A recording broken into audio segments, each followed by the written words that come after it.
Well, here I am, back again with a spiral. This time I'm going to make an opened spiral rather than the solid stem with just the indentations going all the way through. I'm going to show you that you do it the same way that I did the first one, and no drilling through the center, and it will be opened up all the way through. What else am I going to use? Another piece of sea grape. Take that back. Another piece of golden trumpet. It's the last of the small pieces that I got. I got something big still for a couple of other projects. But for this one, you need something to start off with, maybe a 6-inch diameter, a little less, a little more.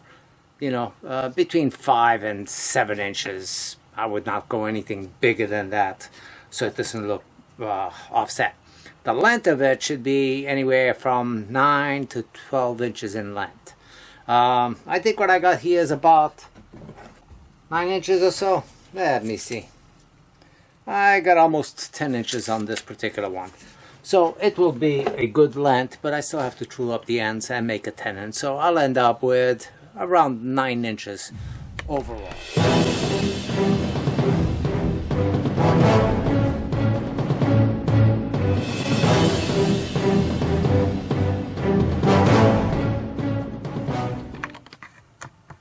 Set on the lathe with just between centers right now. And to start off the roughing, I'm going to use my modified roughing gouge. It's kind of shaped like a bowl gouge, because I actually used this as a bowl gouge quite a bit in my early days. And it still would work as a bowl gouge. So I'm going to get the bulk of this center, of course I'll use my 5/8 bowl gouge or parting tool to true up this and create the tenon on this side. Actually, I'm going to create the tenon on the bottom side because I want this part to be the top.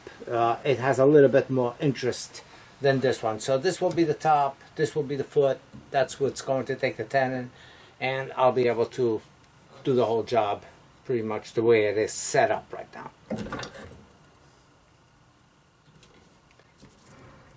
Speed until I get it fairly true and more balanced. I'll probably start it off around 400 RPM.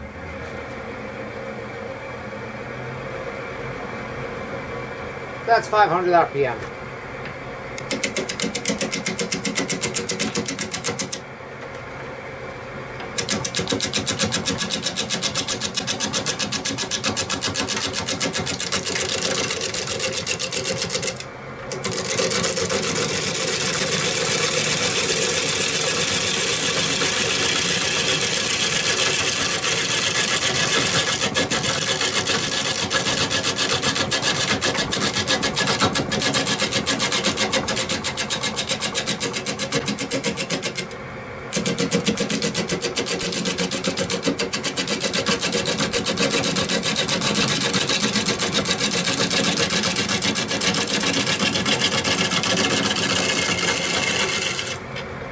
So let me true up the two ends so I know how much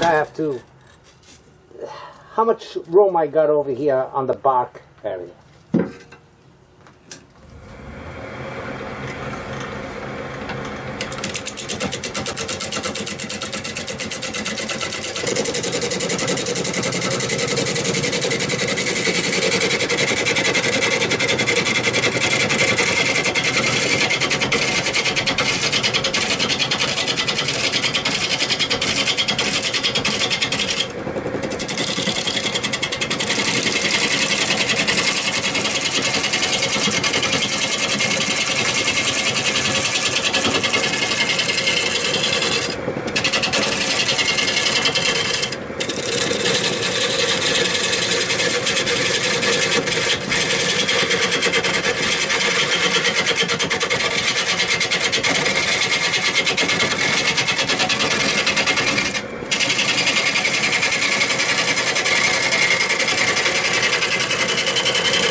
go in here and make my tenon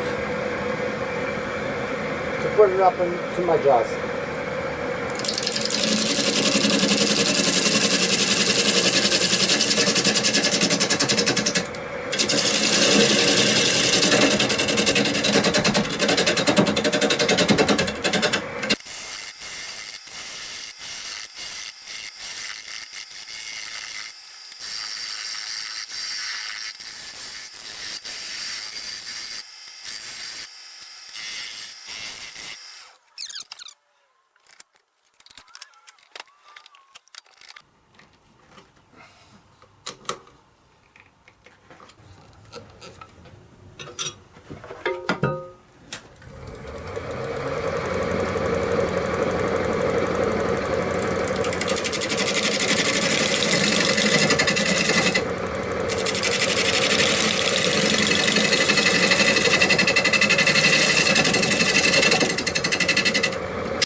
Okay, I have to, just like before, saturate this bark because it is very, very soft, very corky is a term to describe it. And again, go right between the sapwood and the heartwood with the CA. Let it saturate in, and that will stiffen up the fibers, making it easier to sand and to allow me to get a better finish on it, if anything, or if nothing else.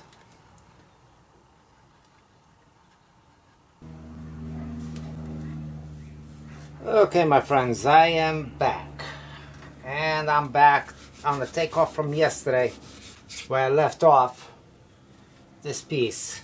Now this one has a little bit of separation on the bark on the stem on the bottom. So I want to treat that the same way I did the bark on the top of the piece by saturating it with CA glue. saturate it and true it up, get rid of this little line that I got going through here, and feather this up, get rid of this little concave that I got between the bark and the sapwood. And that will be done just lightly feathering it. But for now, the first thing I want to do is address that. And again, I take it off so the CA doesn't run into the sapwood. And I got some sawdust on there. Put a protective piece of wood to protect the bed of the lathe.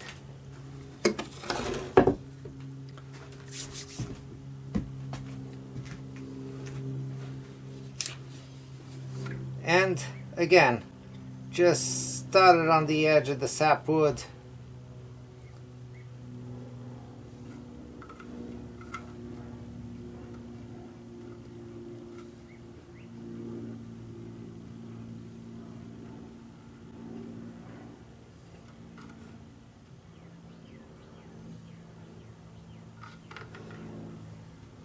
I don't mind if it goes a little bit into the heartwood, a little bit, just a bleeding. But generally I try to not to get it into the heartwood the way I did it over there.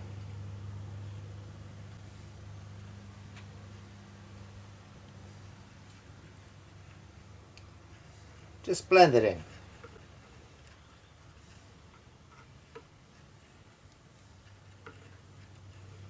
Now I should be able to cut a little bit of this. And again, this is not to fix mistakes. This is just to assure you that when you get a bark that's a little bit on the soft side, that it will stay on.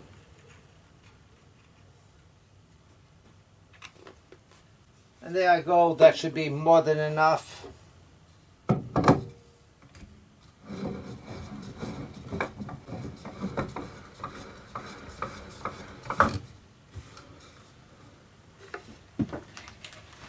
Let that dry up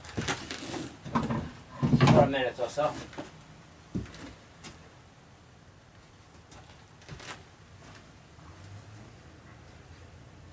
And I'm going to finish off, of course, this center in here, taking this off.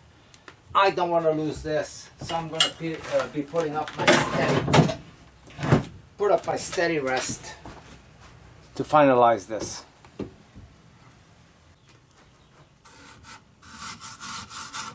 Yep, this just needs a good sanding for the CA glue that I put up on the outside, and the chalice on the inside. Just gonna finish taking this off and it should be good.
Okay, so the piece is pretty well finished off.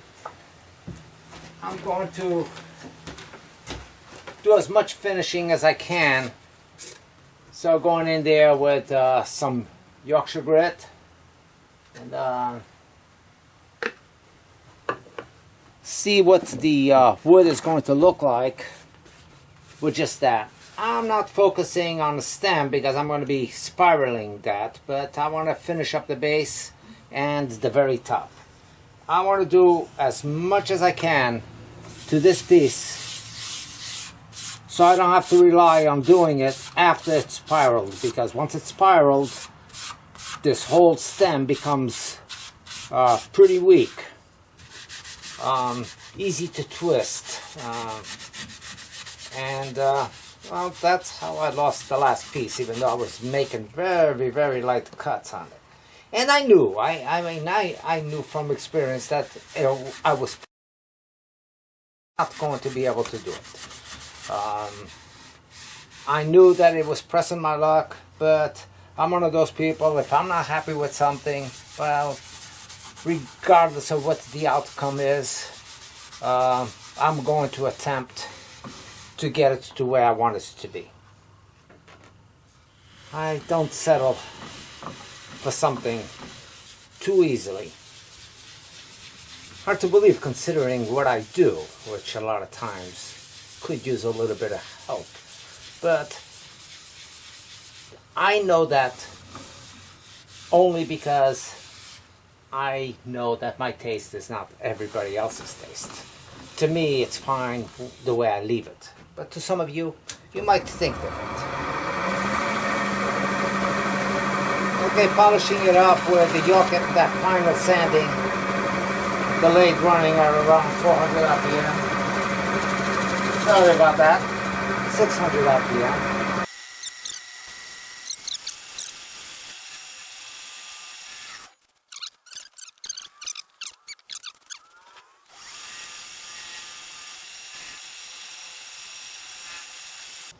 So here we go with the locking in of the,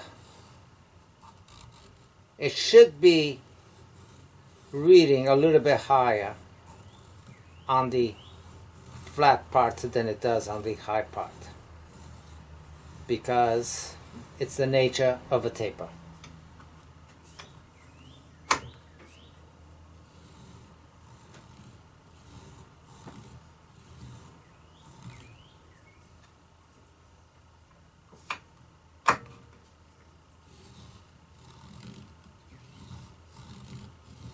But I think it would be impossible to pick that up.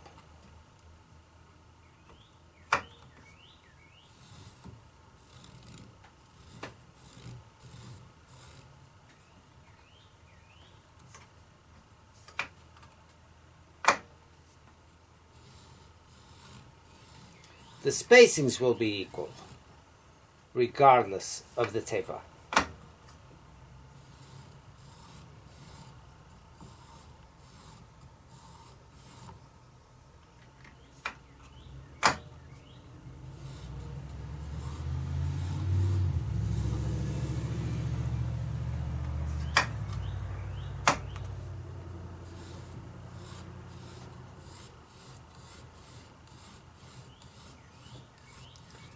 Now, I could literally, to compensate for this and to make it look more in with the design, I can make the spiral be a little bit tighter at the top than on the bottom.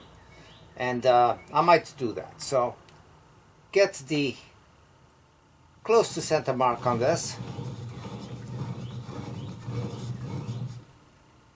Get my end. This is where all my cuts will end up, right here. And on the top, about 1/4 of an inch away from my highest point on the design that I got going on over there. So center, that's good. Divide this up again. And divide this up.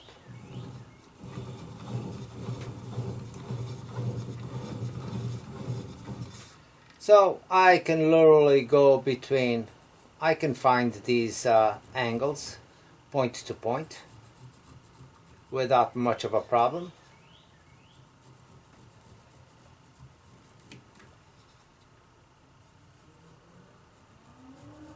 And there is my first point to point spiral. Go skip one, bring it to the corner to corner again.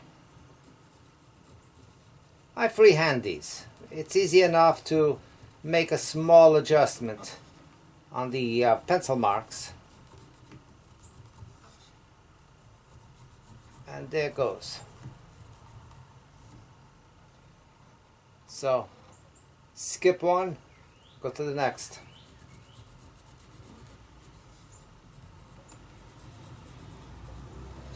You'll see that the spiraling effect with this taper will look really nice. So skip one. If I skip one, I'll be right on the top of that. Let me see. What did I do? Skip one. I messed up. I skipped two on this one. So skip one is this one. Just have to remember that once I'm doing the cuts with the saw. So let me see if I can remove this one.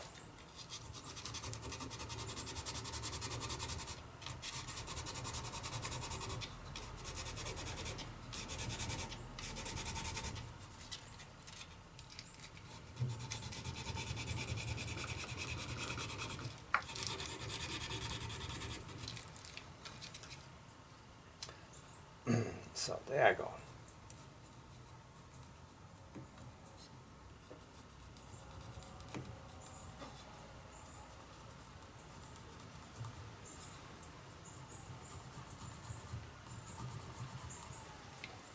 Okay, so now I got that straight. And the way to for me to get that will be started off with a saw.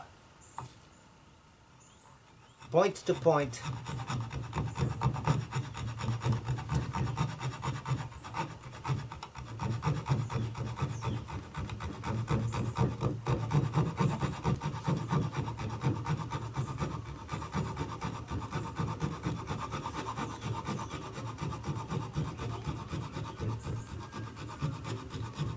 And try not to hit the back.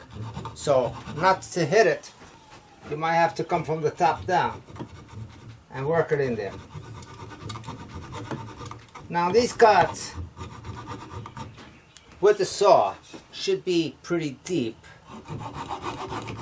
because you are going to, well at least I am, going to be opening up the spiral all the way through, and it will be opened up. There won't be any wood in the middle of this.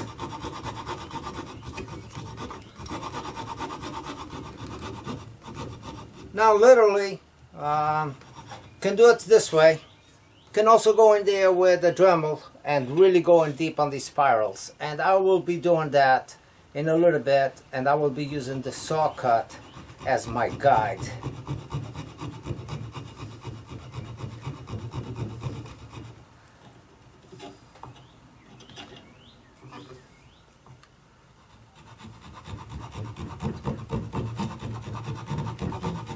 Don't forget, corner to corner.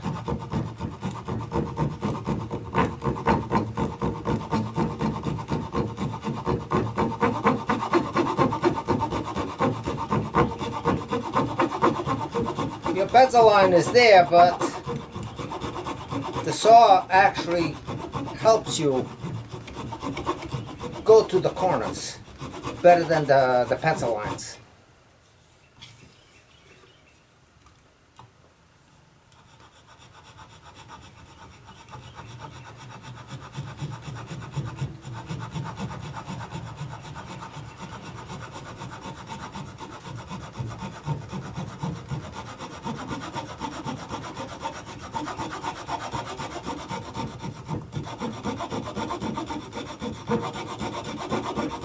I don't do much work like this because I really am a person that likes to get things done quickly and not dwell too long on something.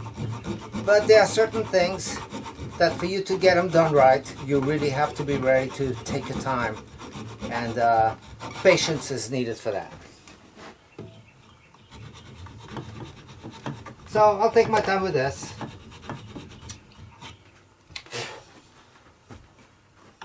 This area right here probably should take me about an hour and a half between grinding and sanding and more sanding and lots and lots of sanding, which is required on this.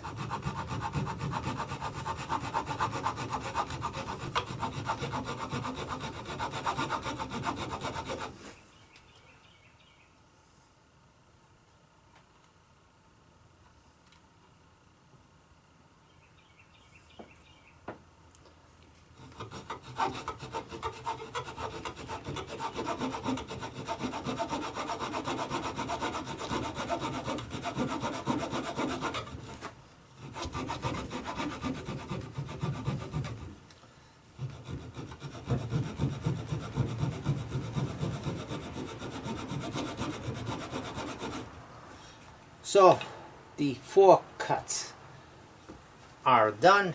Now it's a matter of maybe going in here and really focus the middle, going deep enough.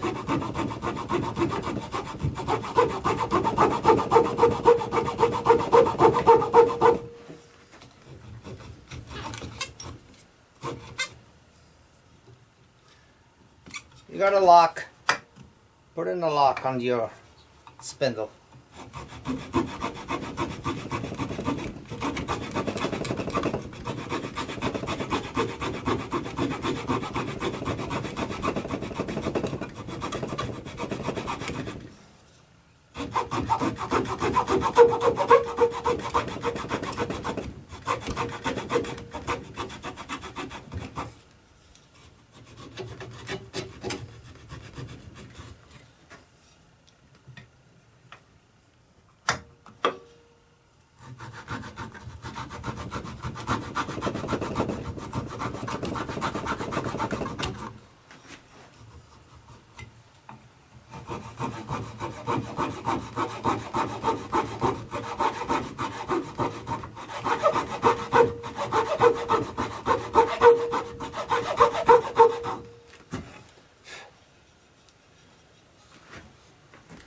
Make sure that even when you're cutting that, you are looking at your lines that you started off with, and don't just keep going down, or else it's very easy for you to miss your line, because this in fact does have a curvature to it, and your saw blade does not have that.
Now the tool that I found that worked the best for me for cutting into these was actually a small skew.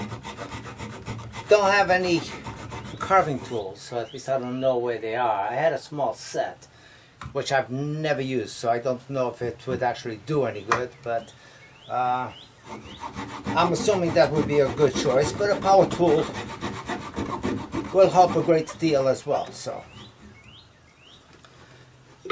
And what I did on the other piece was a skew, nice sharp edge on there, and basically just followed up the contour, and it was easy to get one side, but the other side I actually had to work it from the top down like this, and just follow your line. You can see that it's pretty easy to get a good deep groove in there. So I did not lock up the blade, the headstock, while doing this. I just followed it and took as much as I could.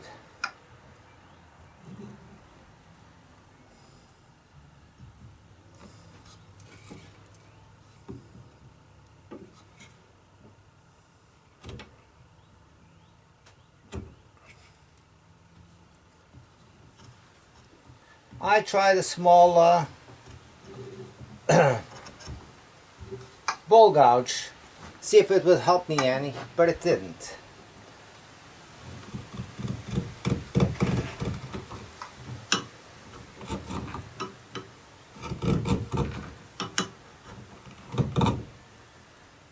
Upwards you can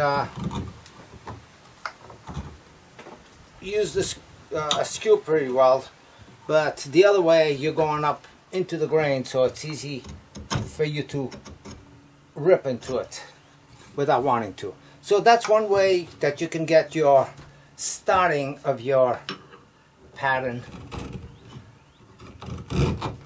like this, and it works, but it's slow. It is a slow process and you have to be careful with it. So what other options do we have when we're doing something like this?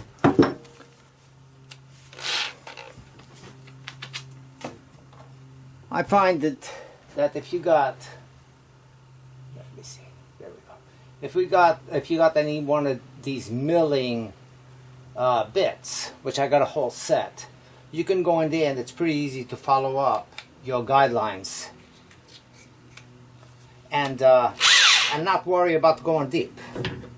Now, so I find that going with this will work for me.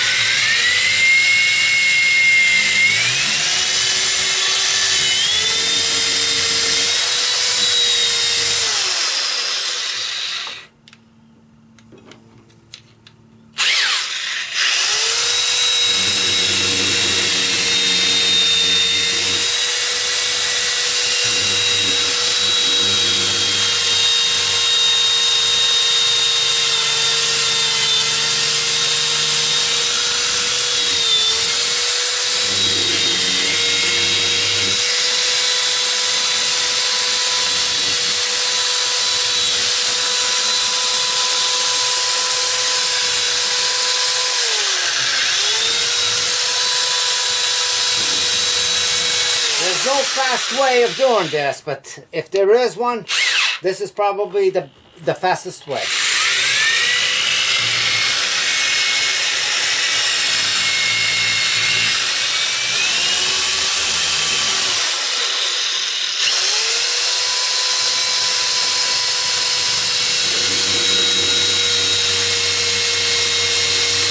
Just follow your line.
Well, sometimes you gotta stop when you're ahead. Anyway, I got the bottom and stamped it. Well, while I was playing with the torch stamp to heat up the torch, or heat up my stamp to transfer the stamp, I decided to go a little bit further than where I was. I decided to torch up the stem. I think it looks fine, but it doesn't look fine with this break over here. So I'm going to show you. I'm going to feather this up, going towards the bottom of the chalice a little bit and sneaking up on the foot, feathered. I thought that's what I wanted, but it's too clean of a break. So, torch,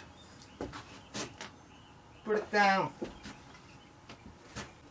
make sure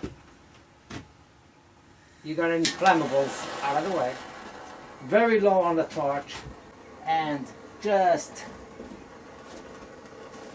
feather it up, touch and leave it. As soon as it starts getting the black, especially when you're feathering it, stop moving away or stop it completely.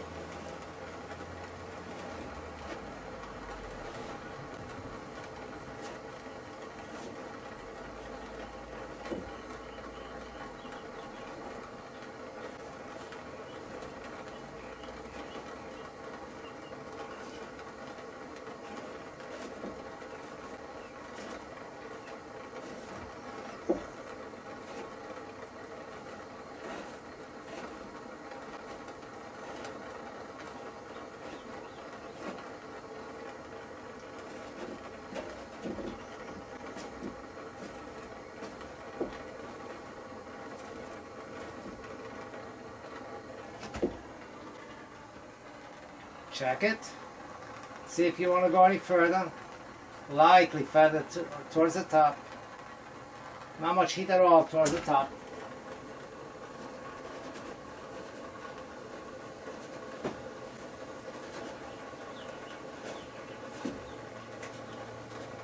Okay, and from the bottom, same thing.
And therefore, that way you don't have just that base right there, just the stem. You have something that works together, I think. My personal opinion. You might have yours, and it might be different from mine's, which is almighty fine. And that's what it's all about, is you create what you envision, what you see that would be fitting to your piece. Did it look all good, all in the natural wood? Absolutely. But sometimes you go to a place of no return, and that's the case with this. But on either case, it's a no return, but not a disappointment. Just different. And there it is, the chalice with the open spiral all the way down. Looks pretty good, I think. I think that the job looks pretty nice. And the inside, of course, is just amazing every time with this golden trumpet. I'm so glad. I had got one prior and I really didn't get any use out of it. But I'm so glad that this one I was able to save the majority of it and then wait and saw what, or at least overcome the hurdles and the problems that I had with the cuts between the transition of the wood and the sap.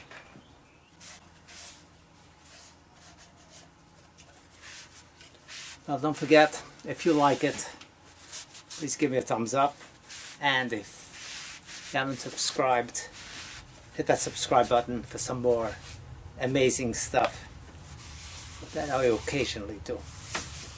You might like it. Take care and come back again very soon, because I'll be back here very soon. Thank you.